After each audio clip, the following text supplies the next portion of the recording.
Alors, définir le chamanisme est extrêmement difficile parce qu'encore une fois, je suis prisonnier de ces cases préétablies dans lesquelles la pensée scientifique occidentale aime ranger les phénomènes.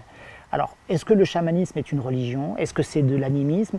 Ce sont des questions qui n'ont pas beaucoup de sens dans la mesure où on s'aperçoit que le chamanisme est inclassable. Et d'ailleurs, Van Gennep, qui est un anthropologue français, en 1903 disait mais est-ce que le chamanisme existe? Parce que le chaman est à la fois un poète, il est un barde, il est un musicien, il est un devin, il est un artiste, il est un comédien. Il y a certains aspects du rituel où visiblement il y a une théâtralisation, et il a raison, il y a une part de théâtralité, et il est aussi, entre guillemets, un chef religieux. Et pour nous, soit on est dans le religieux, soit on est dans le théâtre. Soit on est dans le théâtre ou on est dans le politique. À l'exclusion, chaque domaine s'excluant. Le chamanisme transcende toutes ces catégories. C'est pour ça qu'il est extrêmement difficile à cataloguer, à classifier. Incontestablement, le chamanisme devrait être rangé dans l'animisme. C'est-à-dire que le chamanisme renvoie à l'idée que le monde est habité, que le cosmos, nous ne sommes pas les seuls à habiter le cosmos, il est peuplé par toute une série d'entités. Alors les termes peuvent varier, ça peut être les ancêtres, ça peut être les esprits de la nature, peu importe ces personnifications ou ces qualificatifs, l'essentiel est de comprendre ce que représentent ces esprits.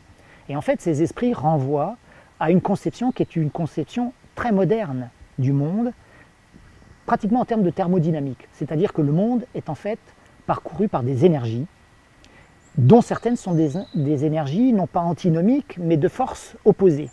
D'où cette idée de désordre, qui n'est pas le chaos, qui est tout simplement la rencontre de forces qui sont des forces de valence contraire.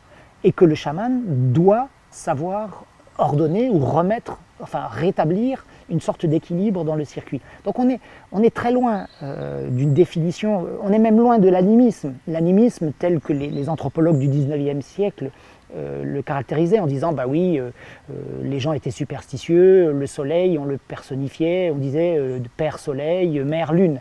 On est très loin de ça.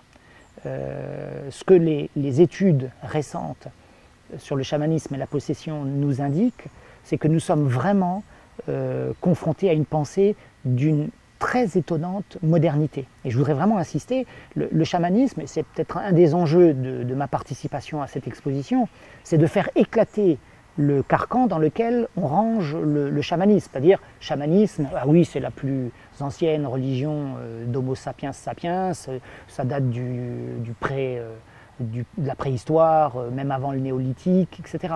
Peut-être, mais c'est aussi une religion qui est une religion extrêmement moderne, et d'ailleurs qui n'a pas du tout disparu. Vous savez, les sociologues et les historiens des religions, à la suite de Max Weber, avaient postulé l'idée du désenchantement du monde. Désenchantement du monde, c'est-à-dire que la pensée religieuse et la pensée superstitieuse allaient céder le pas face à l'avènement de la raison avec un grand R, du progrès avec un grand P.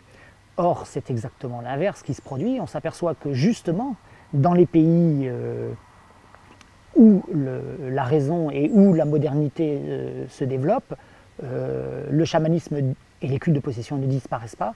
Au contraire, ils ont un second souffle. Et le constat peut être fait en Corée. La Corée est un pays moderne, mais vous avez à Séoul, vous avez régulièrement des mudangs, des chamans qui officient. Donc le chamanisme n'est pas soluble dans la modernité. De même, ou les cultes de possession, de même qu'il n'a pas été, que ces phénomènes, cultes de possession et chamanisme, n'ont pas été solubles dans les grandes religions.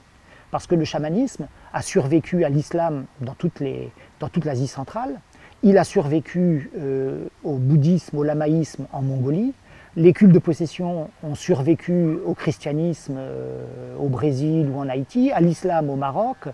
En fait, par rapport à la modernité, par rapport au rouleau compresseur des grandes religions, on s'aperçoit que le chamanisme et les cultes de possession n'occupent pas le même créneau.